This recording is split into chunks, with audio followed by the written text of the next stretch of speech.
What did you think of the speech?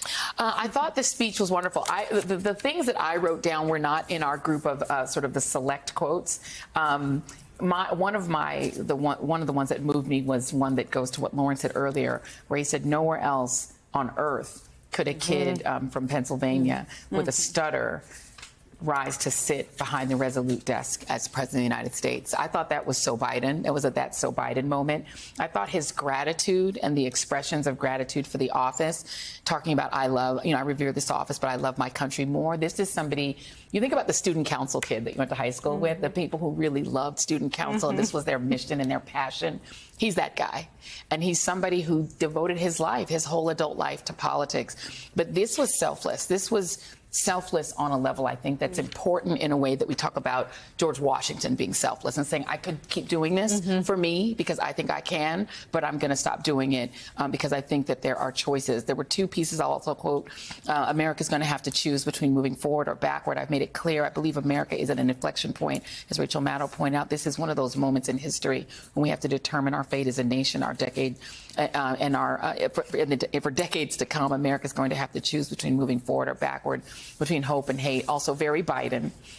And then I think this other piece here where he talked about allowing new voices and younger voices into the room. He says there's a time and a place for long years of experience in public life. There's also a time and a place for new voices, fresh voices, yes, younger voices. And that time and place is now. Over the next 6 months, I'm focused on doing my job as president. I thought that was wonderful. Jen, just to build on Joy's point about sort of the lines that are so Biden, I give my heart and soul to our nation. Like so many others, I've been blessed 1,000,000 times in return by the love and support of the American people. I hope you have some idea of how grateful I am to all of you. Lawrence was talking about this earlier, but he always says he's Black Irish. He'll say, like, I may get hit by a bus tomorrow, which he says all the time.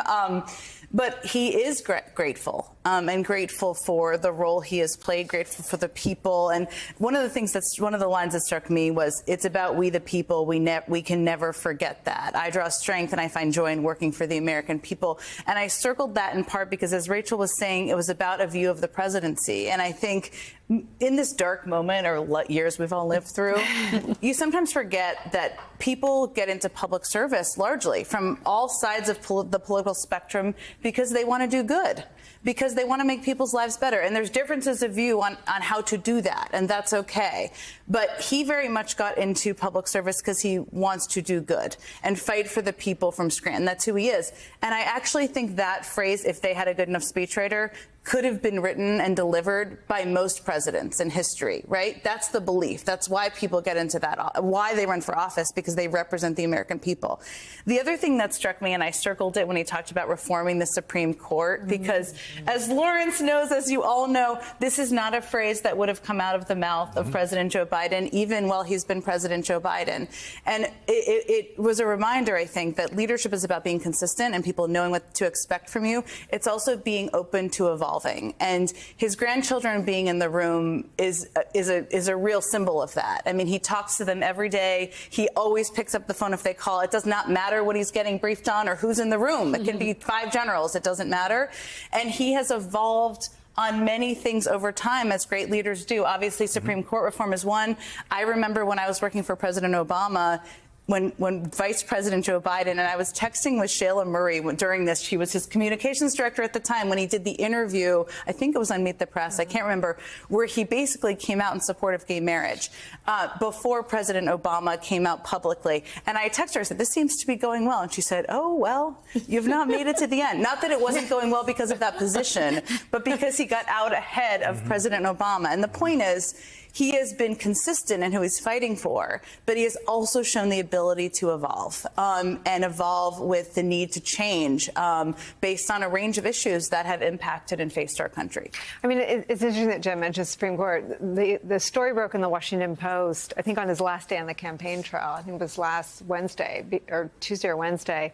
Every day feels like 11, but that he was considering that he was going to throw his weight behind legislation to reform the Supreme Court, especially in the area of term limits and ethics reform.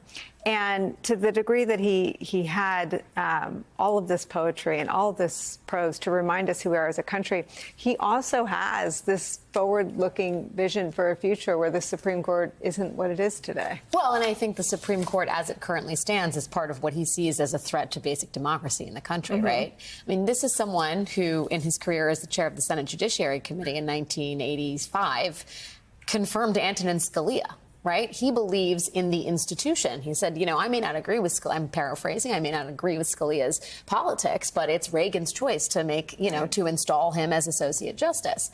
He has come a long way since then, right? The Supreme Court has also come a long way since then. And I think it's, you know, we talk about the twilight of this presidency.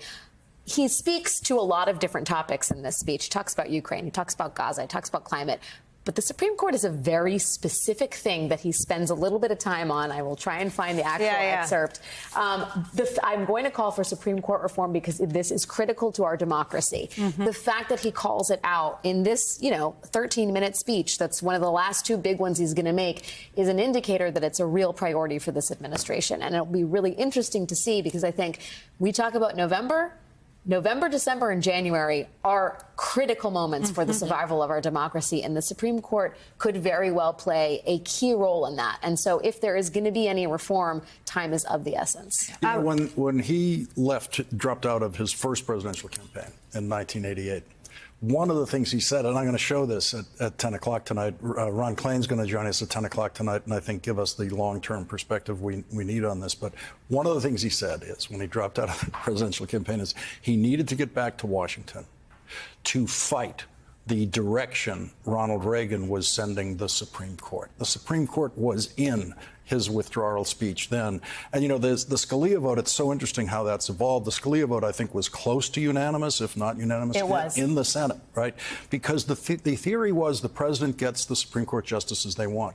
Chuck Schumer, who was a Judiciary Committee member, made a big, thoughtful speech during the Bush presidency, 2005, somewhere around there, saying, you know, I think we might want to start to consider what these judges actually think. Like, maybe we should vote on that basis as opposed to just rubber stamping them to where we all are today. And Joe Biden moving to where we are today on Supreme Court reform is such an important endorsement for something that surely will end up being carried out by the Harris administration, because you're going to need more Democrats in the Senate to do it. You're going to need more political strength to do it. But for him to begin this crusade about the Supreme Court is very important, because the truth is, in part of Lindsey Graham's secret life, he respects Joe Biden as a United States Senator and his view of the Supreme Court and all of the principles that Joe Biden has historically applied to the Supreme Court.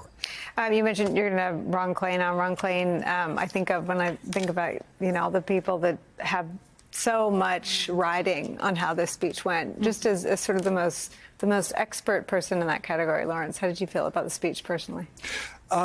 You know, it's a hard speech. It's a hard speech to watch. Those speeches for the end of a career. It's not. There have been many last hurrahs. We have never seen the last hurrah of a 52-year electoral politics career. There has never been a weight greater on someone delivering their final speech as a candidate. Technically, this is his final speech as a candidate. He tweeted it on Sunday, but this is the first time he has spoken the words that he is withdrawing from the campaign. And as someone, you know, who knew him, the ultimate compliment for him is something that people know about in congressional staff, is that I worked on Senator Moynihan's staff. Ron Klain was on Senator Biden's staff. And the ultimate compliment you can get is that your senator is loved, and I mean loved, by other staff, not by his own staff. A bunch of them have that. A bunch of them have that devotion. Joe Biden had much more devotion, respect, admiration, and love in those thousands of Senate staffers up there than just the ones who are working for him. Let me bring into our coverage our friend and colleague Stephanie Roll.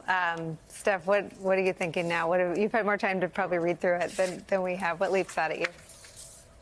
You know, it was an extraordinary speech, and it's a reminder that Joe Biden is both the president of the United States, but he's also the leader of the Democratic Party. So for the last few days, when we're hearing critics say, well, if he's dropping out of the race, how could he possibly be in any condition to be president of the United States? Those people are silenced tonight.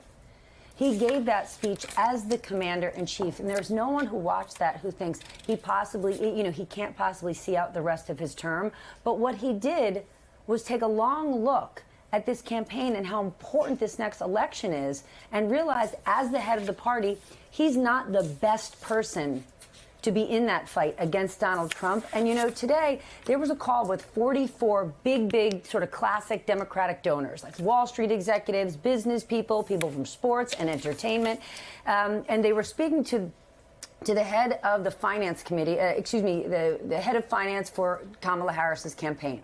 And I spoke to a number of people after the call, and no one was saying, we're so glad that we pushed President Biden out. Every person I spoke to said, we stand with all of his policies. He has been an extraordinary president. But one of the things they're so excited about and energized, they have somebody in this fight who Joe Biden is going to pass the torch to, who they think can really win. So I just want to make that point, because there's so much anger out there, these donors and influencers who push Joe Biden to step aside. I spoke to so many tonight who are so grateful for everything he's done, who believe in his policies and are excited to see what Kamala Harris is going to do next.